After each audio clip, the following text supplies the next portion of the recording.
Alléluia. Alléluia. Pourquoi pesez-vous l'argent pour ce qui ne nourrit pas? Pourquoi travaillez-vous pour manger le pain de la douleur?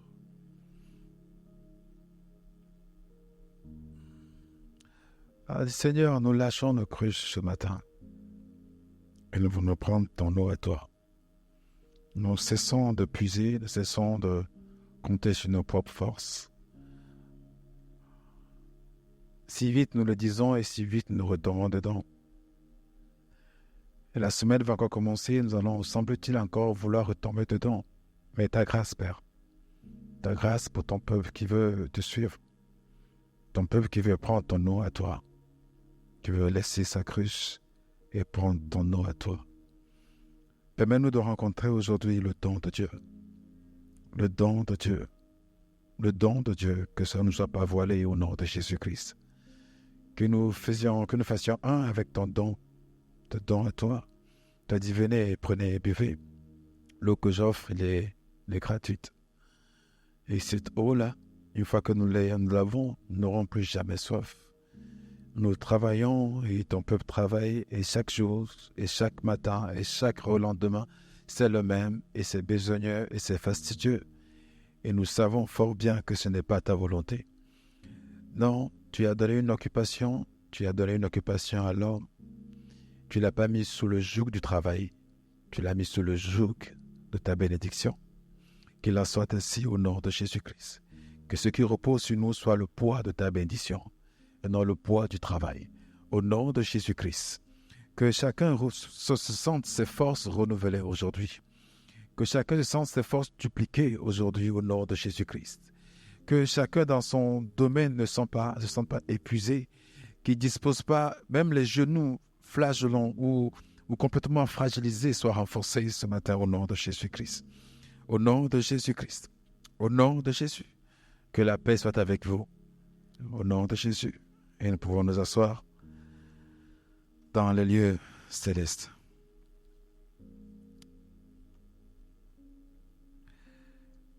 Je crois que vous allez très bien. Et que ce qui n'a pas l'air d'aller très bien ira très bien d'ici la fin. Amen. Je suis heureux d'être parmi vous. Je suis reconnaissant à Dieu qui fait toutes ces choses, qui permet toutes ces choses. Que toute la gloire lui revienne au nom de Jésus-Christ. Amen. Soyez bénis de notre Dieu. Soyez bénis, Seigneur Jésus-Christ. Que le royaume soit à votre disposition ce matin au nom de Jésus.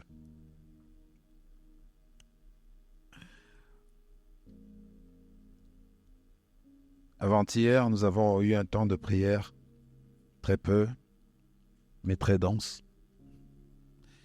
Et je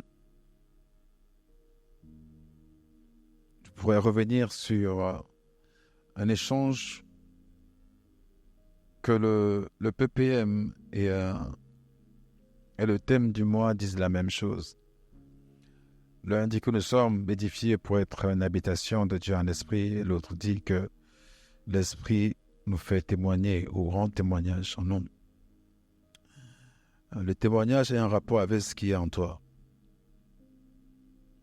Le témoignage est un rapport avec ce qui est en toi.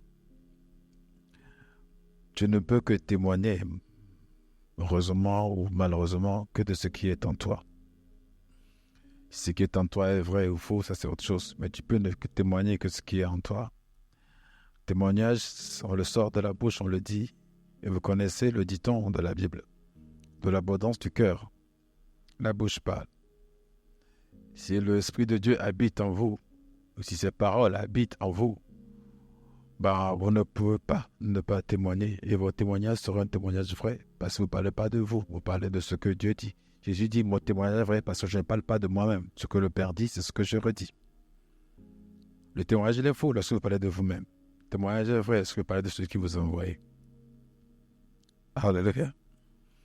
Donc, si l'Esprit de Dieu habite dans les vases, dans les temples, dans les vaisseaux que nous sommes, nous allons en rendre témoignage.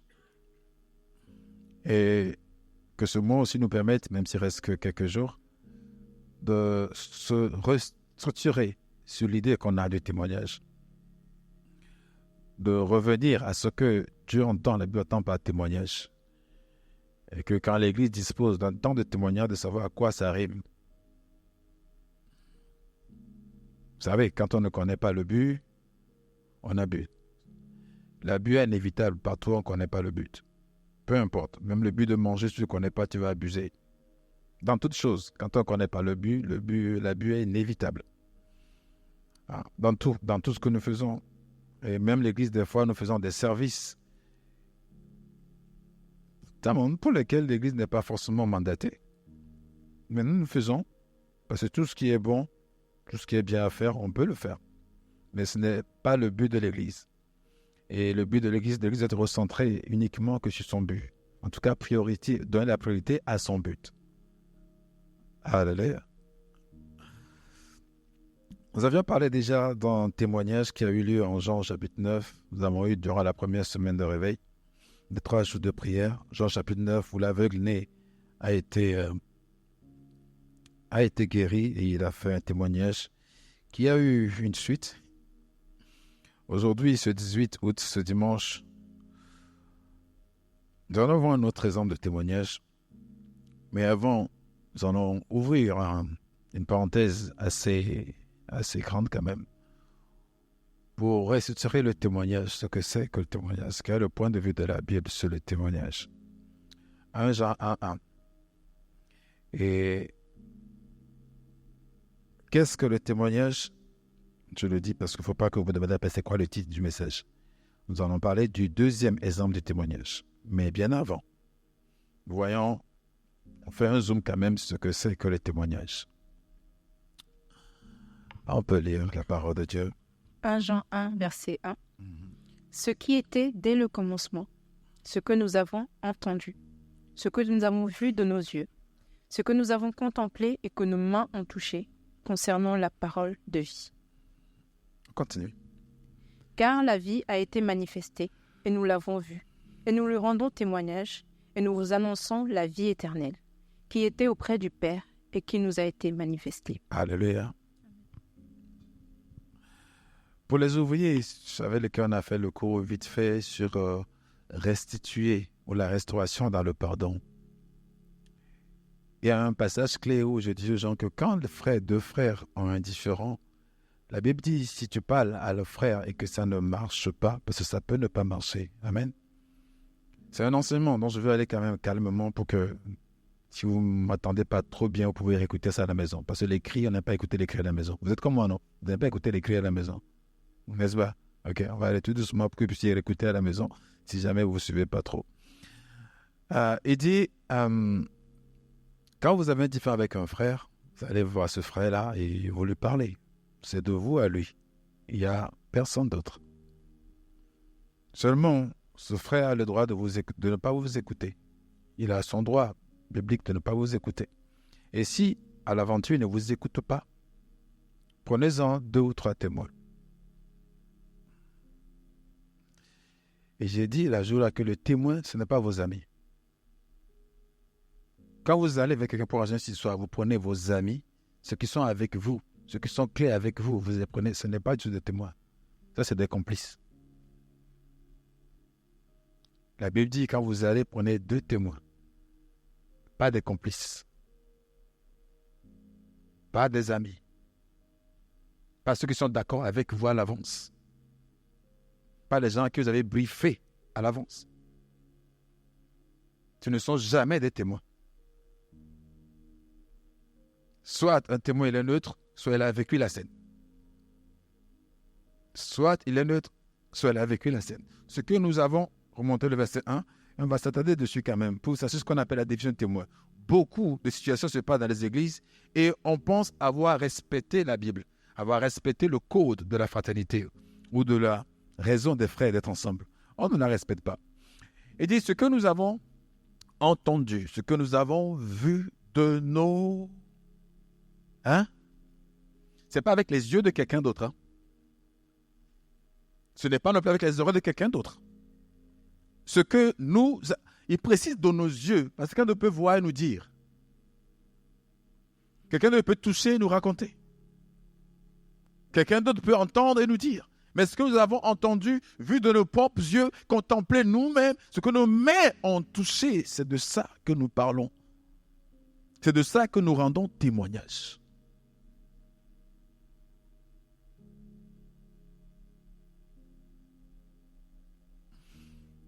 Si tu ne le fais pas, mais ton ami vient te prendre demain pour être témoin de quelque chose, dis-lui que tu n'es pas en qualité d'être un témoin selon Dieu. S'il lui fait l'erreur de t'appeler, fais pas l'erreur d'accepter. Alléluia. Si lui fait l'erreur de t'appeler, fais pas l'erreur d'accepter. Demande-toi, est-ce que je suis vraiment un témoin? Suis-je vraiment un témoin? Qu'ils prennent un frère ou deux frères, et ces frères vont servir de témoins. Le frère, qu'est-ce que tu penses? Ce n'est pas ton frère à toi. Ce n'est pas ton frère à toi. Genre, vous avez vos côtes, vous avez vos langages, vous venez du même pays. Ce n'est pas ton frère à toi. C'est le frère à vous deux. Il est tout autant frère pour toi qu'autant frère pour la personne. Il n'est pas plus frère à toi qu'à l'autre personne. Il n'est pas plus proche de toi qu'à l'autre personne.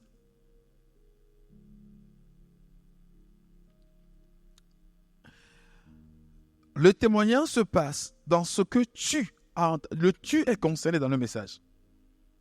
Le tu est vraiment concerné dans le témoignage. Que ce soit un témoignage à problème ou un témoignage juste pour rendre gloire, le tu est important. Beaucoup racontent ce qu'ils n'ont pas vu, ce qu'ils n'ont pas touché, ce qu'ils n'ont pas entendu. Le pire, ils le racontent comme s'ils étaient témoins. Le pire, c'est qu'ils en parlent comme s'ils étaient témoins oculaires. Or, le rapport d'un témoignage est très important pour édifier la justice. Pour que la justice soit enseignée, le rapport au témoignage est tellement déterminant.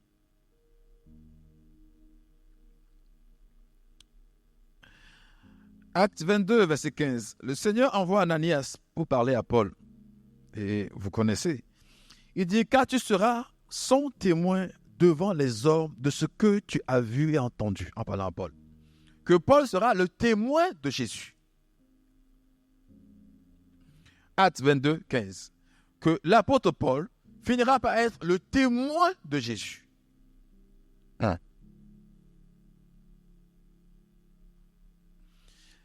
Tu veux être témoin de quelqu'un, mais de qui tu n'as rien entendu physiquement et tu n'as rien touché physiquement. Tu n'as rien entendu, rien vu, mais tu veux être son témoin. Vous vous rappelez de l'aveugle quand on commençait à discuter son témoignage? Il dit, tout le reste, moi, je ne sais pas. Ce que je sais, ce que je peux témoigner, j'étais aveugle. Je l'ai vu, il m'a guéri. Tout le reste, là, je ne peux pas en témoigner. Tout le reste, je ne peux jamais en témoigner. Tout témoignage de ma bouche serait faux parce que je ne suis pas dedans. Mais voici ce que je sais, c'est que j'étais aveugle, je l'ai rencontré, il a prié, je suis guéri. Et j'en donne gloire à Dieu, c'est tout.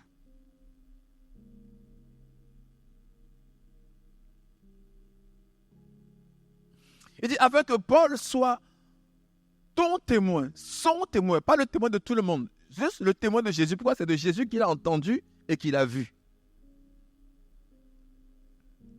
C'est de Jésus qu'il a entendu et qu'il a vu. Et il retourne pour être le témoin de Jésus. Dans les affaires dont vous êtes témoin, où vous prenez part de quelque chose, êtes-vous réellement des témoins? Vous êtes des faux rapporteurs. Parce que Dieu a horreur d'une fausse balance. De la balance fausse, Dieu en a horreur de la balance fausse. Vous savez, la balance, c'est ce à quoi on prend pour mesurer.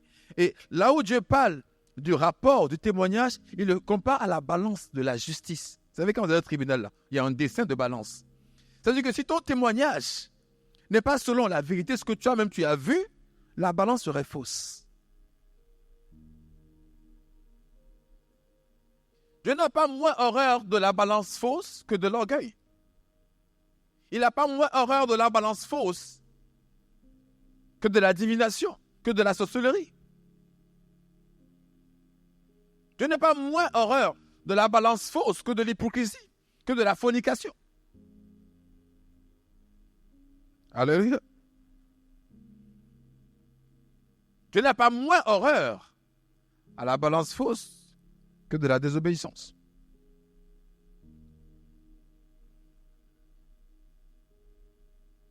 Quand on est assis comme ça, sachez qu'on est assis pour parler que de la justice de Dieu, pas la vôtre. La vôtre peut classifier les données. Moi, je parle de la classification de Dieu. Et celle-là dit que balance fausse est une abomination devant Dieu. Pas moins que le mensonge, pas moins que l'hypocrisie. Alléluia. Pas moins que les insultes, pas moins que les incivilités. Non, la balance fausse est une abomination. Et beaucoup en est dedans et on pense que non, ça c'est rien. Mais lisez, la Bible dit que c'est une abomination devant l'Éternel.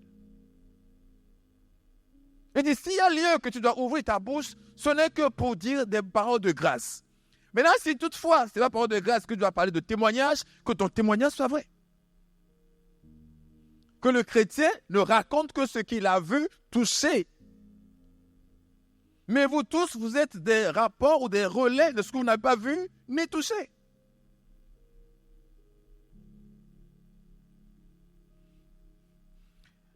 Il dit à Paul, va et sois mon témoin en annonçant ce que tu as vu et entendu. C'est-à-dire, il ne va même pas au-delà de ça. Même à Paul, il ne doit pas aller au-delà de ce qu'il a vu et entendu.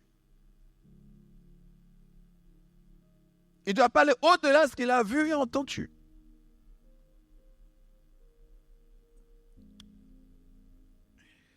Ne m'abandonnez pas si vite, hein, on a encore du temps. Alléluia. Soyez là. Amen. Bien. Et souriez. 1 Jean 4, verset 14. Paul a vu quelque chose de ses propres yeux, a entendu quelque chose de ses propres oreilles, de la part de Dieu. Et Dieu l'a chargé d'être témoin de ce qu'il a vu de ses propres yeux et entendu de ses propres oreilles. Une personne est témoin seulement de ce qu'il a expérimenté lui-même.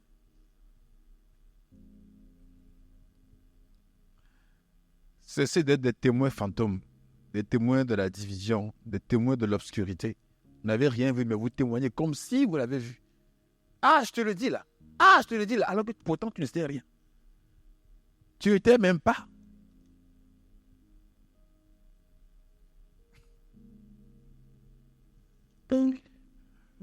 Alléluia.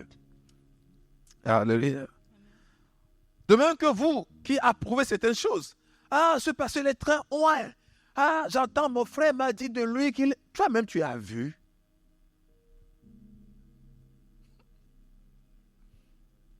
Est-ce que toi-même, tu as vu? Toi-même, tu as vu qu'il est loin? Il dit, on annonce des choses. Il dit, moi-même, j'irai et je verrai par mes yeux moi-même. Dieu était là-haut, assis sur son trône. Reste debout, ça te fait du sport.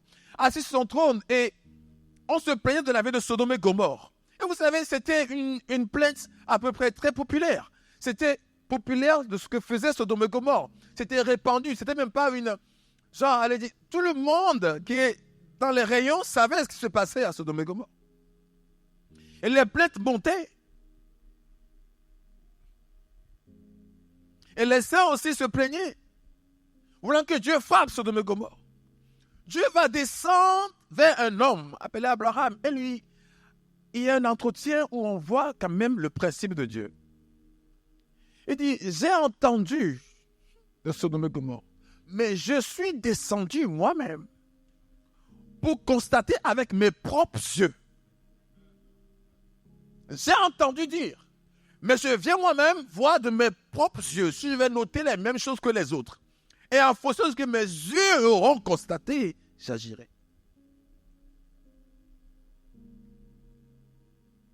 Si vous rapportez ce qu'on n'avait ni vu, ni entendu, ni être témoin, c'est une abomination devant Dieu. Arrêtez et confessez vos péchés. Vous pensez que ce n'est pas un péché, vous n'avez tué personne. Je vous dis, c'est une abomination devant Dieu.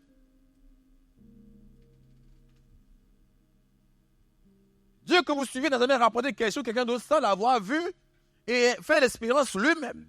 Non. Non. Un jour, un frère m'a demandé, mais si je vois dans le rêve, je dis, c'est écrit dans la Bible. Il dit, ne mélange pas la paille et le froment. Celui qui a un rêve, qui raconte son rêve, et celui qui a reçu le message de Dieu, qui dit le message de Dieu. Comment ça se passe? Je dis, frère, voici le rêve que j'ai fait. C'est différent de dire, frère, voici le message que Dieu m'a donné dans mon rêve. Que celui qui a un rêve dit son rêve.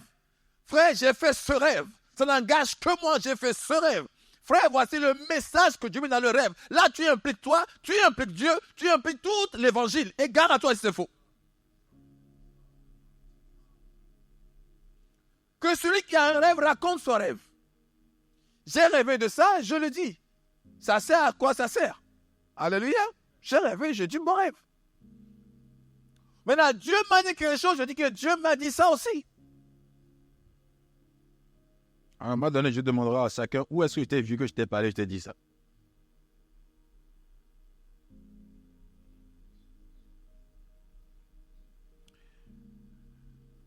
Oui, on peut lire.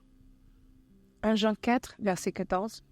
Et nous avons vu et nous attestons que le Père a envoyé le Fils comme sauveur du monde. Alléluia. Le mot attester, c'est le même mot qu'on dit venir témoigner. Quand tu viens devant pour témoigner, c'est pour attester une œuvre que Dieu a faite.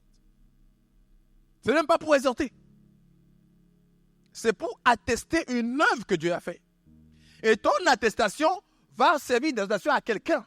Mais ce n'est pas toi qui l'exhortes. Toi, tu fais ton témoignage. Alléluia.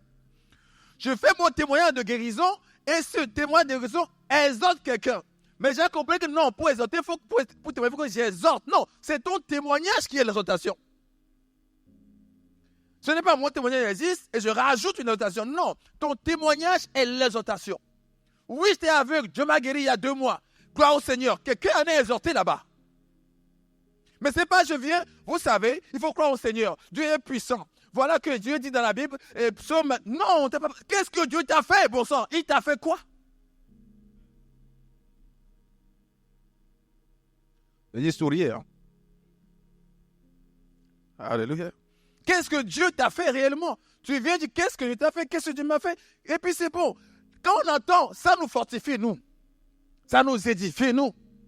On est plus confiant. On dit Dieu a fait pour lui, Dieu est toujours vivant. Mais quand tu viens, au lieu d'aller droit au but, tu fais non. Le témoin, c'est avant j'étais aveugle. Je l'ai rencontré, maintenant je vois. Faut stop. Faut stop. Si vous n'êtes pas d'accord, que vous êtes d'accord, acclamez le Seigneur. Faut stop. Tu dis ce que tu as vécu, ton expérience. Alléluia. Ton expérience. Dans les 2 cas, parce que les témoignages peuvent être des fois juste rendre gloire au Seigneur ou des fois départager ce qui est vrai du faux. Dans les 2 cas, c'est le témoignage. Mais toujours, c'est ce que par rapport à toi, ce que tu as vu, ce que tu as entendu, de la personne dont tu prétends être témoin. Il y a des gens que tu n'as jamais croisés, mais ils sont tes témoins. Ah oui, oui, oui. Ah oui, là, oui, oui, oui, oui. J'étais là-bas, ah oui, oui, oui. On te donne son nom, tu dis, mais non. On te montre sa photo, tu ne l'as jamais vue. Mais c'est ton témoin oculaire. Et ceux qui veulent bien te détruire vont le croire.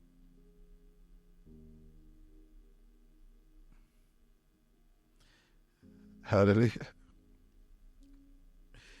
Et nous avons vu et nous témoignons que le Père a envoyé le Fils comme sauveur. Même ça, si tu n'as pas le témoignage, tu ne peux pas aller dire. Si tu n'as pas vécu ça réellement, tu ne peux pas aller annoncer. Tu ne peux pas annoncer le Dieu des autres. Et dire non, Jésus que Paul prêche. Mais non, ça ne marche pas. Toi-même, tu as quoi comme témoignage? Tu ne peux pas aller annoncer le Dieu de maman et de papa. Quel est ton Dieu à toi? Parce qu'en voulant annoncer le Dieu de papa et maman, le tien va émerger. Parce que c'est le Dieu que tu connais. Parce que de l'abondance du cœur, la bouche parle. Si le Dieu de papa et maman n'est pas le tien, en essayant de parler du Dieu de papa et maman, tu parleras de ton propre Dieu.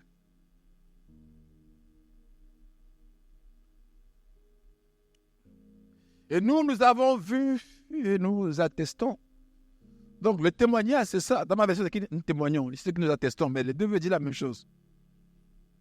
Tu attestes. Quand vous témoignez, quand vous ouvrez votre bouche, vous êtes en train d'attester. Donc, imaginez quand vous attestez du faux. Imaginez quand vous attestez ce que vous n'avez pas vu, ni entendu.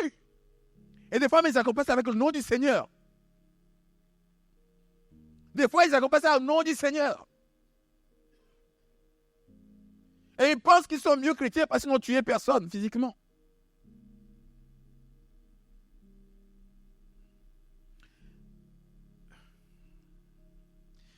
Vous n'êtes pas convertis à la loi des hommes, vous êtes convertis à la loi de Dieu. Et c'est comme ça qu'elle fonctionne. C'est comme ça qu'elle fonctionne. Témoignez de votre expérience qui exalte le Seigneur. Et autre chose que je vais dire encore, avant de fermer la parenthèse,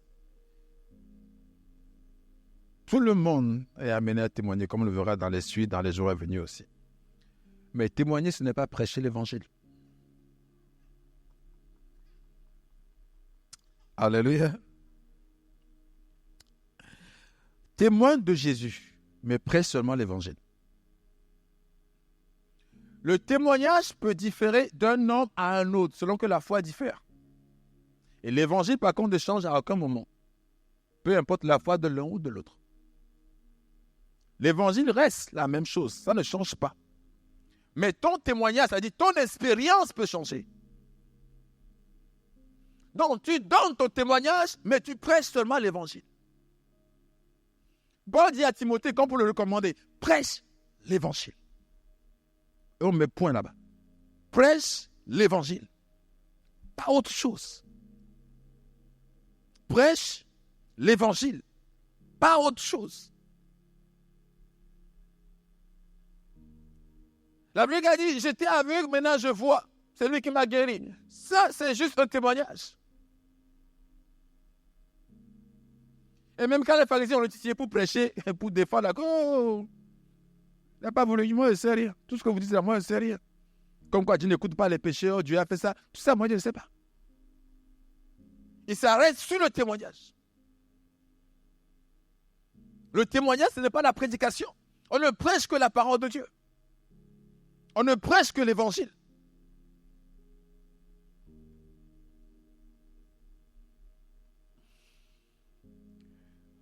Votre expérience, vous savez, votre expérience de guérison n'est pas la mienne, n'est pas la sienne, n'est pas celle de l'autre. Si vous en faites de ça une prédication, en nommant ça comme des bases de la guérison, vous mettez tout le monde en erreur. Il y a des gens à qui j'ai prié, Dieu les a guéris dans le sommeil. Ils dormaient, ils ont vu quelque chose, quelqu'un venait toucher dans le sommeil et la guérison s'était fait comme ça. Mais ce n'est pas une prédication, ça. C'est un témoignage. Je n'ai pas dit, allez guérir les malades en les priant pour qu'ils dorment et que je vais les tuer dans la nuit. Non. Ça, ce n'est pas l'évangile. Le témoignage peut être tellement différent. Et ça varie en fonction même des fois de la foi de chacun là où il se trouve. Mais l'évangile, que ce soit en Allemagne, que ce soit en France, que ce soit, je ne sais pas où, l'évangile est la même chose. Dieu dit, je suis le même, je ne change pas. Comment l'évangile changera? Mais vu que votre foi est à des degrés différents des autres, votre expérience peut être à des degrés variés des autres. Et du coup, vos témoignages sont variants aussi ici et là. Mélangeons pas la paille et le froment. Alléluia.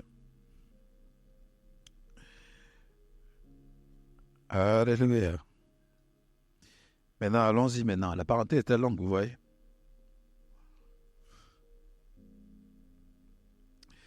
Le deuxième exemple de témoignage dans la Bible,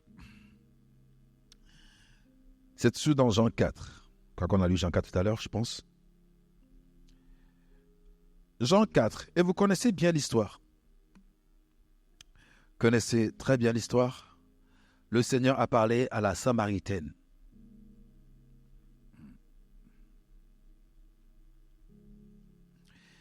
Le Seigneur a parlé à la Samaritaine. On ne va pas lire, c'est une longue histoire. Vous la connaissez déjà. Tout le monde la connaît, je pense. Hein? Parce que je ne vois pas de nouvelles personnes ce matin. Donc je pense que tout le monde connaît cette histoire-là. Même Léa connaît cette histoire-là. Amen. Alors, Jésus s'adresse à la Samaritaine. Wow. C'est comme ça, quand je suis tout émerveillé d'une parole. Vous savez que Jésus, ce matin-là, était parti, avant de rencontrer la Samaritaine, il était parti lui-même pour puiser de l'eau. Lui-même pour puiser de l'eau. Pour après, à la fin de sa citation, dire à Adam qu'il n'a pas besoin de venir puiser de l'eau.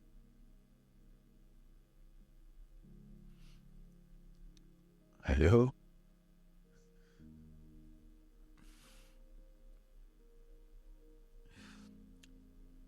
Et la dame a compris quelque chose, en tout cas la Samaritaine,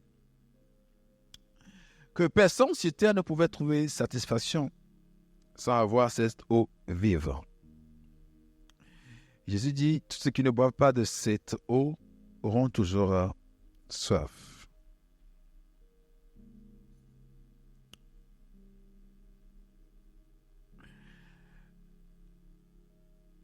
Il dit, en gros, tu peux venir puiser autant de fois, répéter les mêmes scènes, faire les mêmes choses. Mais tu auras toujours soif. Tu ne seras jamais à satiété. Tu ne seras jamais comblé. Tant que moi, tu ne prends pas l'eau que moi j'ai à te donner. Et il dit l'eau là-bas, et après il dit, moi j'ai l'eau vive. D'accord? L'eau vive. Mais l'eau là que tu prends, que tu bois, certes, ça peut attirer quelque chose, mais ça ne va jamais te combler. Tu vas toujours être en manque. Et peu importe combien de fois tu viens prendre l'eau et puiser et boire. Au fait, finalement, comprenons que au tout début du matin, ceux qui ont croisé Jésus en train d'aller puiser de l'eau, s'ils s'arrêtent sur la marche de Jésus pour aller puiser de l'eau, ils vont vous enseigner les efforts humains. S'ils suivent Jésus jusqu'à la fin de l'épisode, ils vont dire, ah, pas les efforts humains, mais s'abandonner entre les mains de Dieu. Parce que Jésus allait puiser de l'eau, vous dit que tout le monde peut aller puiser de l'eau. Pasteur, diacre, tout le monde doit aller puiser de l'eau. Même Jésus allait le faire. Mais du coup, quand on suit le parcours de Jésus jusqu'au puits de Jacob, soi-disant, et on est une oreille, on est tout oui sur l'entretien qu'ils ont eu, qu'on croit que non, finalement, il n'est pas venu puiser de l'eau, il est venu enseigner aux gens plutôt que puiser insatisfaisante. Alléluia.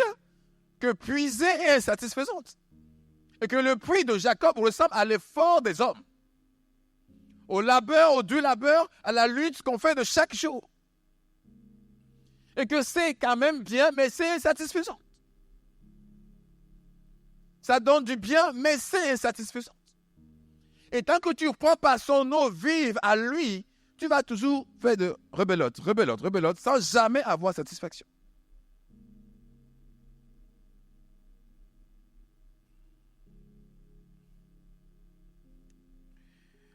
Dans les récits bibliques avec Jésus, je remarque que les étrangers ont toujours plus de succès avec lui que les autochtones. Ouais, les étrangers ont toujours plus de succès avec lui que les autochtones. Oui. Peut-être c'est pour ça qu'il dit que les prophètes sont mal reçus chez eux, enfin, on ne sait pas.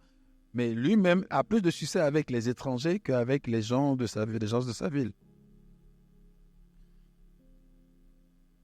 Parce que vous allez voir la réaction de ces Samaritaines, elle est comme beaucoup de réactions des étrangers dans l'Écriture, dans la Bible, qui réagissent plutôt bien à l'Évangile.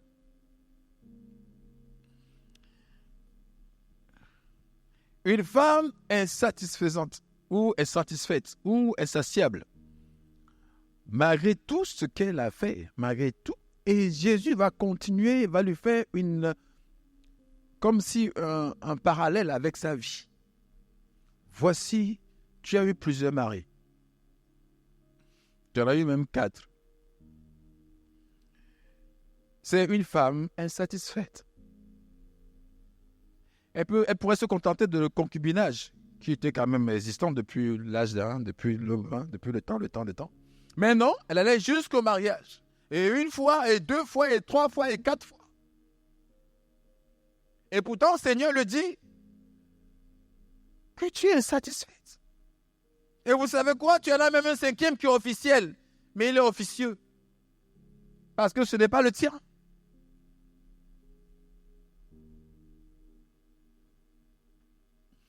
Tu en as eu 4. Et le 5e que tu as aujourd'hui n'est même pas le tien. Mais quand même, c'est son mari. Hein. On lui dit, ce n'est pas le tien.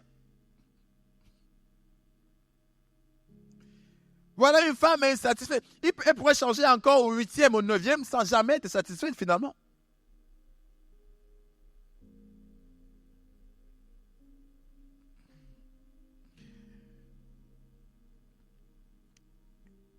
Quand il attendit la parole de Jésus, jusque Jésus dit, mais si tu connaissais seulement le don de Dieu et celui qui te parle, tu lui demanderais, au lieu d'aller faire des efforts, tu lui demanderais. Au lieu d'aller faire les efforts, tu demanderas à Dieu, comment vais-je faire? Que devrais-je faire? Quoi faire? Et Dieu te donnera.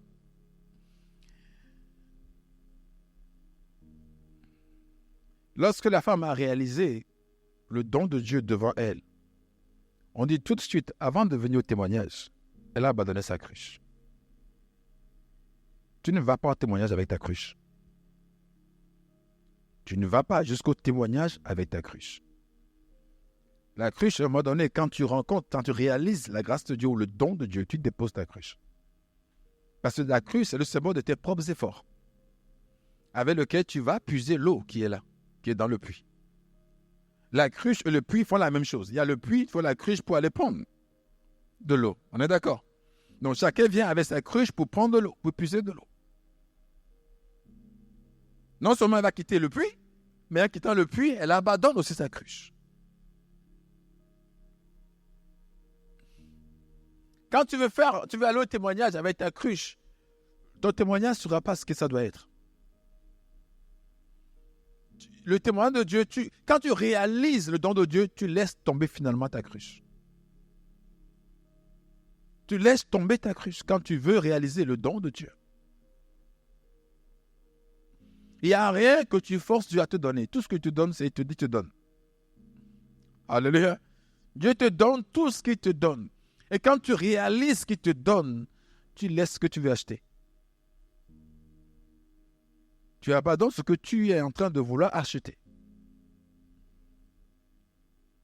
Il dit, venez acheter sans argent. Ça veut dire que vous n'avez pas le prix d'argent à payer. S'il y a bien un prix, c'est juste venir. S'il y a bien un prix, c'est juste venir. Vous voyez, c'est si simple, mais des fois si compliqué.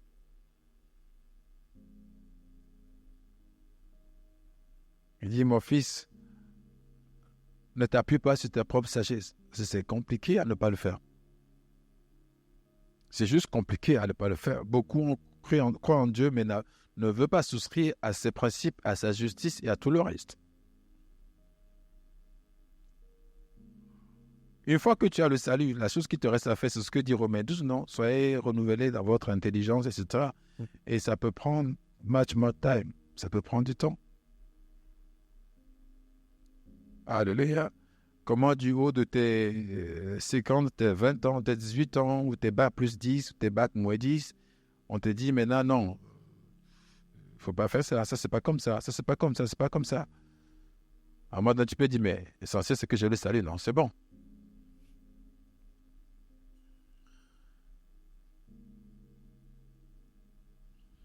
Si tu connaissais le don de Dieu, quand la femme a réalisé le don de Dieu, elle laisse sa cruche, et le verset 29 nous dit qu'elle a couru dans la ville et allait voir les gens pour leur dire ceci. Venez voir, on peut acheter le verset 29. Venez voir un homme qui m'a dit tout ce que j'ai fait. Ne serait-ce point le Christ? Est-ce qu'elle a prêché? Venez voir un homme qui m'a dit tout ce que j'ai fait. Alors peut-être que les gens du quartier connaissaient un peu de sa vie, cette dame-là, mais certainement pas tout. Et que la dame, elle-même savait ce qu'elle a fait, elle aussi. Mais encore quelqu'un qui lui dit tout ce qu'elle a fait. Et lui parlant maintenant du don de Dieu, de la grâce de Dieu. Elle dit, mais ne serait-ce pas le Christ? Elle a son propos est encore un peu mêlé de beaucoup de, pas de naïveté, mais beaucoup d'humilité. Dans le genre, je peux me tromper, hein, mais bon, n'est-ce pas le Christ? Il ne dit pas, c'est le Christ. N'est-ce pas le Christ? Ça sous-entend que ça peut être le Christ quand même. Et les gens sont venus pour eux-mêmes voir. Et en venant, tous, la plupart ont cru en Jésus. La plupart de la ville ont cru en Jésus. Il n'a pas été à une montagne et de passer 20 jours et dire... Non, le témoignage, c'est si simple que ce n'est pas la prédication. C'est tellement simple que ce n'est pas la prédication. J'ai rencontré le Sauveur. Avant, je pensais que je n'étais pas pécheur. Mais à la lumière de sa rencontre, j'ai vu que je suis un pécheur.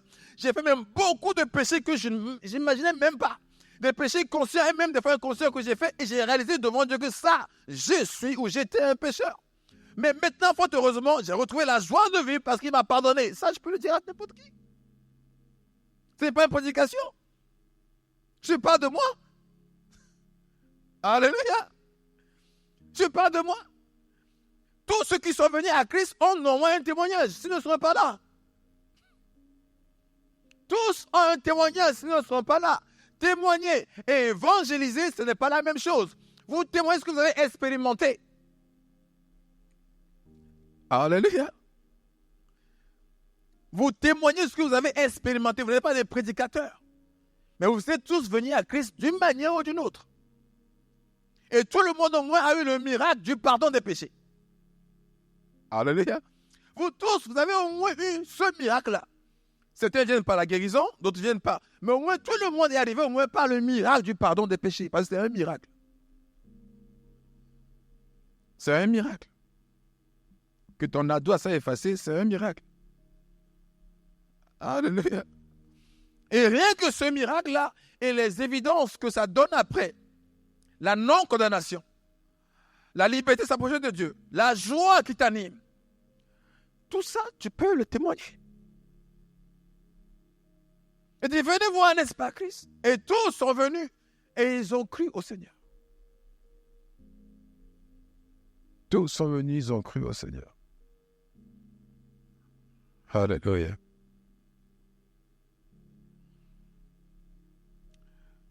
Des fois, vous voulez avoir de grands témoignages et vous minimisez ce qui est le plus grand des miracles. C'est la nouvelle naissance. Le fait qu'un homme naît de nouveau, c'est prodigieux.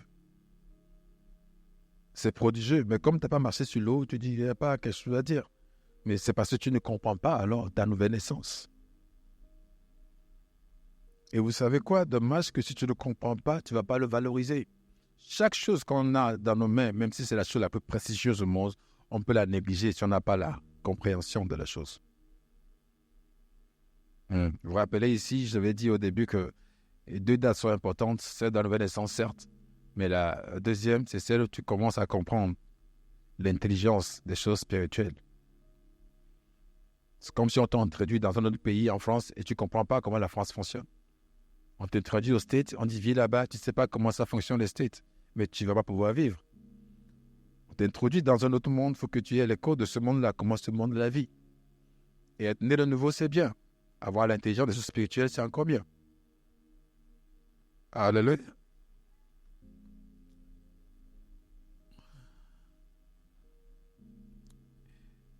Les deux témoignages, il y en a un qui est convergent, il y en a un qui est divergent.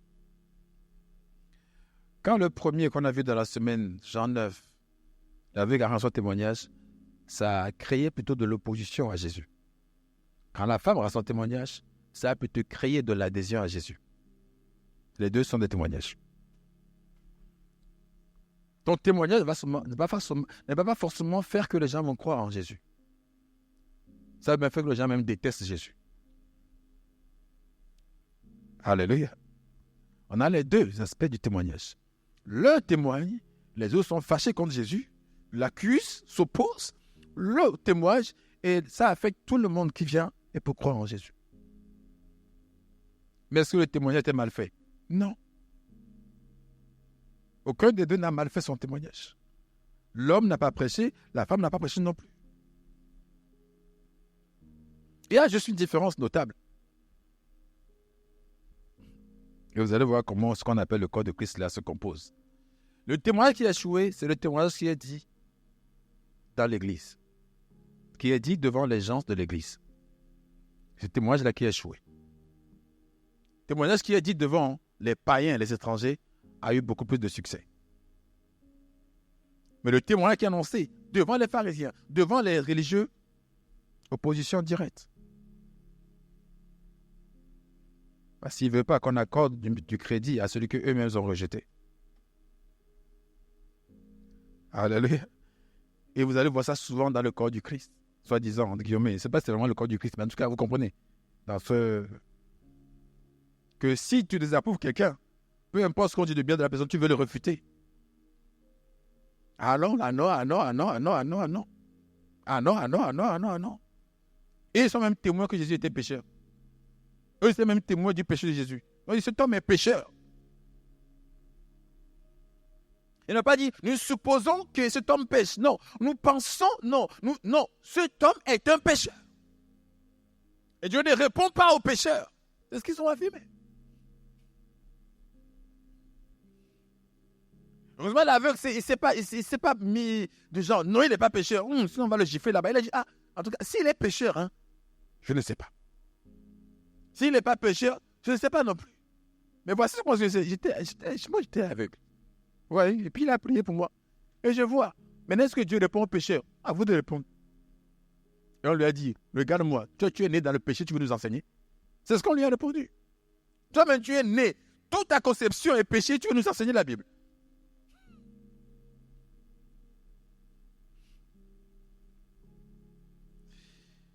Je ne dis pas que le monde païen est plus facile, mais retenez une chose, que l'accusation aujourd'hui ou l'opposition dans l'œuvre de Dieu,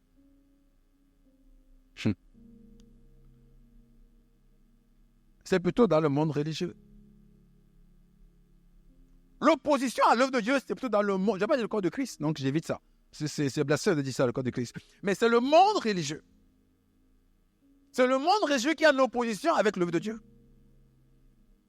En ayant pour acolyte le diable. Dans l'Ancien Testament, vous avez vu un démoniaque? Non.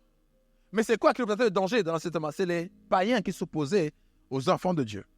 Mais depuis que Christ est venu, vous allez voir, ce n'est pas les païens qui s'opposent à Christ. Non. C'est soit les démons, le diable, ou les religieux. Alléluia. Et quand Dieu dit, je vous envoie comme des agneaux au milieu des loups, il ne parle pas des païens, frères et sœurs. Vous aimez la Bible, les loups ravisseurs sont des gens qui sont dans le milieu religieux. Qui veulent ravir les âmes, là où ils les trouvent, dans l'aquarium. Ce sont des gens qui sont dans le domaine religieux. Les loups ravisseurs ne sont pas des païens. Peut-être qu'ils sont là. Il y a un loup ici. Il y a un loup ou une louve.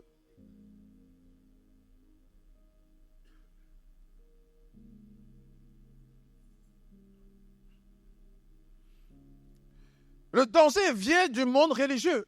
Le païen, tu sais, c'est le païen, tu n'as rien à attendre de lui. Faut stop.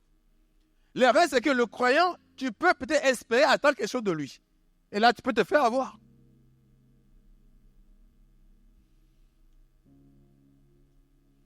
Dans le Nouveau Testament, ce qu'on voit qui s'oppose à la vérité, qui s'oppose à Christ, c'est le diable ou les disciples de Moïse, pour mieux les appeler, comme eux me se définissent. On dit, nous sommes les disciples de Moïse. Ben oui, c'est ça. C'est eux. C'est eux. Comment l'œuvre de Dieu fait en sorte que les disciples de Paul s'opposent aux disciples de Pierre? C'est où vous avez vu ça? Alors, nous sommes de Pierre, nous sommes de Paul. C'est le monde d'aujourd'hui, le chrétien d'aujourd'hui, nous sommes de Paul, nous sommes... Ah, Paul a dit, Paul a dit. Mais Dieu ne dit plus rien. Hein?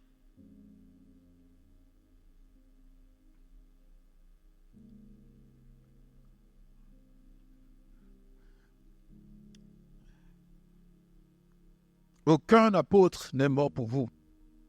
Aucun. Et pour aller plus loin, Jésus n'a pas été muet, il a enseigné.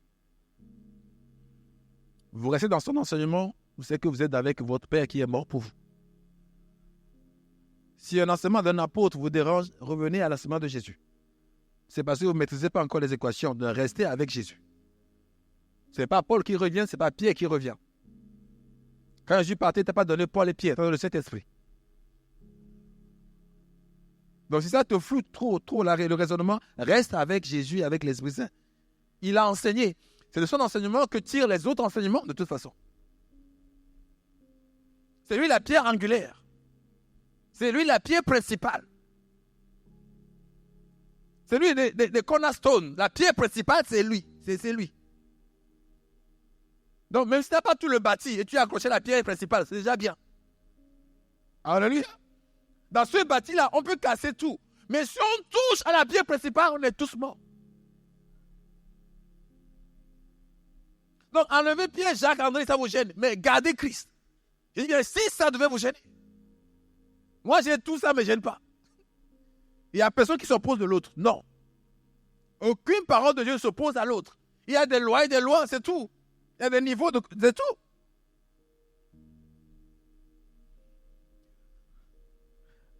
Alléluia. Alléluia. Ce que tu n'as pas vu, tu n'es pas témoin. Vous savez, et tu peux voir, voir, c'est pas forcément physique. Tu peux voir, le Seigneur te dit quelque chose que tu as vu. Et là, tu dis, le Seigneur m'a dit. Et tu es seul responsable de cet aveu-là que le Seigneur m'a dit. Quand Paul enseigne sur des sujets qu'il n'a jamais expérimenté physiquement, il s'appuie sur ce que le Seigneur lui a dit. Bon. C'est ça qu'il a dit à lui, il ne m'a pas encore dit à moi. Quand il dit, vous savez, celui qui marie sa fille fait bien. Celui qui ne marie pas sa fille fait encore mieux.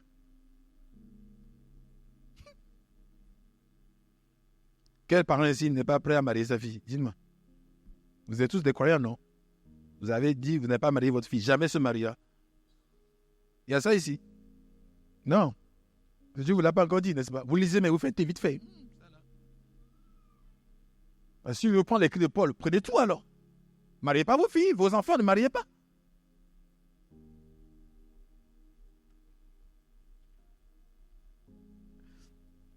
Ce que tu n'as pas vu, que Dieu n'a pas dit, tu ne dois pas en témoigner. Tu ne dois pas en témoigner. Parce que tu crées un gouffre. Déjà dans la foi des gens, tu crées un gouffre, même toi, parce qu'il y a une abomination devant Dieu au moment où tu fais des choses là. C'est si facile de dire oui et non. Hein. C'est tellement facile. Ah, ça j'ai fait, ça j'ai vu, j'ai entendu. Ok, ça non. Ça non. Oh frère, toi si tu veux pas être avec nous, je peux pas être avec vous, je n'ai pas vu.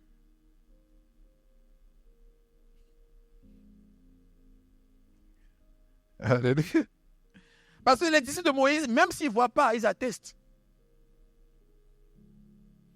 Ils ont dit Jésus est pécheur, mais alors qu'ils n'ont pas vu pécher.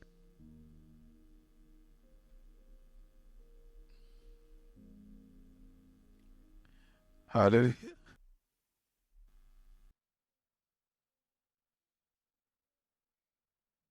La balance fausse est une abomination devant l'Éternel.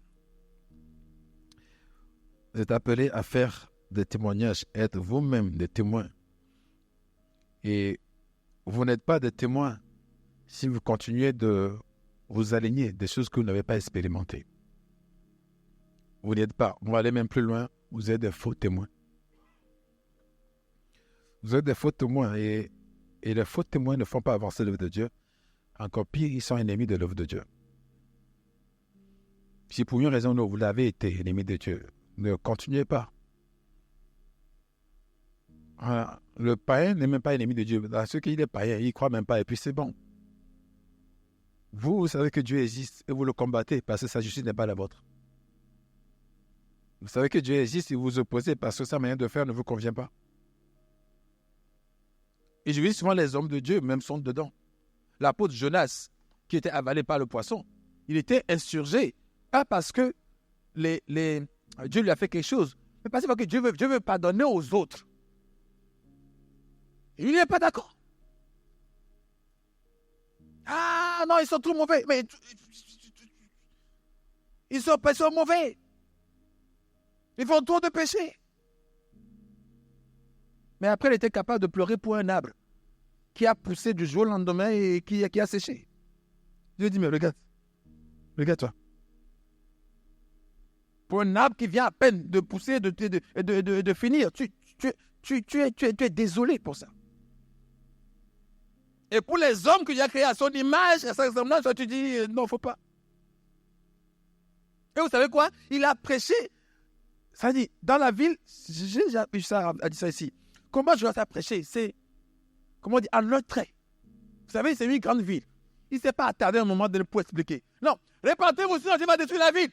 Et il fait ça en un trait comme ça pour dire que, genre, j'ai fait. C'est pas attarder sur le sujet pour dire je prêche, pour que les gens comme. Non. Et quand il voit que les gens publient un jeune pour changer, pour. Il dit, ça a marché, on dirait. Et il n'était pas content que ça a marché. Il n'était pas content que les gens ont reconnu que Dieu est souverain. Il dit, non, Seigneur, je sais que tu es un Dieu miséricordieux, tu vas les pardonner. Mais s'il n'est pas miséricordieux, qui serait ici? Qui serait dans ce monde-là chrétien, d'ailleurs? C'est très hallucinant comment les gens qui sont chrétiens oublient qu'ils ont été pardonnés en premier. Je suis toujours frappé de voir comment les gens oublient d'où ils sortent. Où on les a pris. Et ils font fi de ce cas-là et parlent de comme s'ils ont toujours été dans la justice jusqu'à ce qu'ils sont là.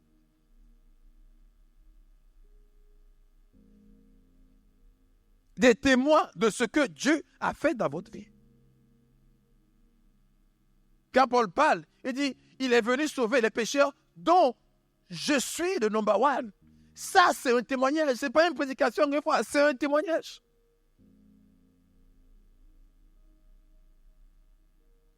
Alléluia. N'insistez pas trop sur votre justice. Insistez trop sur la justice de Dieu. Alléluia. Insistez sur la justice de Dieu, ce que Dieu fait pour vous. Ça peut exhorter quelqu'un, ça peut donner de la foi à quelqu'un. Même si la personne lutte contre une habitude mauvaise. En vous entendant dire que vous êtes sorti de la cigarette pendant 40 ans, pendant 20 ans, pendant 10 mois, tu ne l'indices pas. Tu ne sais même pas s'il fume ou pas. Mais ça porte ses fruits tôt ou tard. Alléluia. Ça porte ses fruits tôt ou tard. Dieu n'est pas pour les additions mauvaises. Hein? Même les additions sexuelles aussi. Ça, c'est une addition aussi. Il y en a qui sont comme la Samaritaine là. Jamais satisfaite. Mais tu vas pas dire que, tu as un problème. Non, elle sait déjà. Elle sait déjà. Si toi, tu es sorti de quelque chose, tu viens, tu témoignes. J'ai vu ça, je suis sorti dedans. À force de patience, de prière, sorti dedans. Elle a entendu. Alléluia. Et ce que Dieu a fait pour l'un, que le Dieu est toujours vivant, va le faire pour lui aussi. Ce que vous avez expérimenté. Et vous l'annoncez. Et des fois, ça peut être reçu bien ou mal d'ailleurs. Ça peut créer la convergence à Dieu ou des fois la divergence en Dieu. Peu importe les cas. Soyons pas des ennemis de l'œuvre que nous pensons faire nous-mêmes. Alléluia. Soyons pas des opposants de la parole de Dieu si elle ne vient pas, si elle ne sied pas trop dans notre manière, dans nos mœurs. Alléluia. Laissez Dieu être Dieu et laissez-vous être vous. Dieu est toujours Dieu. Et il est avant que nous soyons.